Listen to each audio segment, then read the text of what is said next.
কৰিছে বিশ্ববিখ্যাত লেখক অলিভাৰ গোল্ডস্মিথৰ the laws grind the poor and rich men rules the law.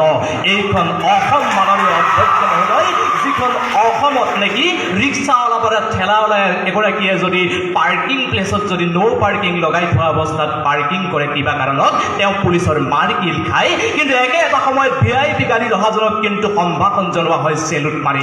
এইখন অসম মাননীয় অধ্যক্ষ মহোদয়, যিখন অসমত নেকি সাধাৰণ এটা ৰুটি চুৰ কৰিও মানুহে পুলিচৰ মাৰকিল খাবলগীয়া হয়, কিন্তু একে এটা সময়ত হাজাৰ কোটি টকা লুণ্ঠন কৰিও কিন্তু ৰাজ আতিথ্য পায়। তেনে প্ৰেক্ষাপটত আজি সদনৰ মাজমজিয়াত অসময়ে চৰকাৰী পক্ষৰ সন্মানীয় সদস্যসকলে এখন আইনৰ যোগেদি সচেতনতা আৰু সুৰক্ষা দুয়োটা শব্দক একগোট কৰাৰ পৰা মোৰ ভাৱ হৈছে যে এই তথাকথিত সচেতনতাৰ বৃদ্ধি কৰিব পাৰিছে, কিন্তু সুৰক্ষাৰ বৃদ্ধি কৰিব নোৱাৰে। আৰু দুয়োটা শব্দক একগোট কৰি আজি চৰকাৰী পক্ষই যে মাছৰ তেলত চয়াবিন ভাজিব বিচাৰিছে সেয়া স্পষ্ট হৈ পৰিছে। আৰু সেয়েহে উত্থাপিত বিধেয়কখন বিৰোধিতা কৰি মই বিৰোধিতাখন লৈছোঁ। আমাক নীতি নিয়মৰ শিক্ষা দিয়া চৰকাৰী পক্ষৰ সন্মানীয় সদস্যসকলে 1988 চনৰ যান বাহন আইনৰ 233 পৃষ্ঠাৰ আইনখন ভালদৰে অধ্যয়ন কৰক, য'ত নেকি 112 নং পৃষ্ঠাত গাড়ী মটৰৰ সীমাবদ্ধতাৰ বিষয়ে 113 নং ধাৰাত যান বাহন চলোৱাৰ অনুমোদন সম্পৰ্কে 129 নং ধাৰাত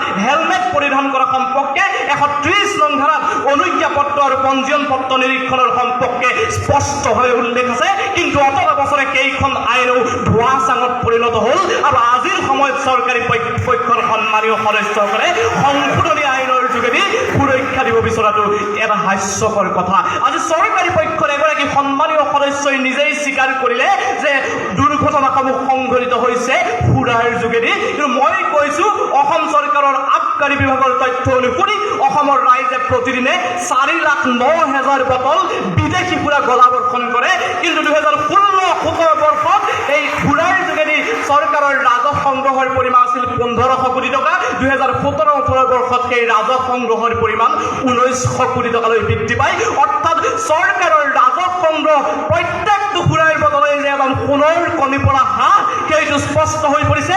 আৰু তেনে এটা সময়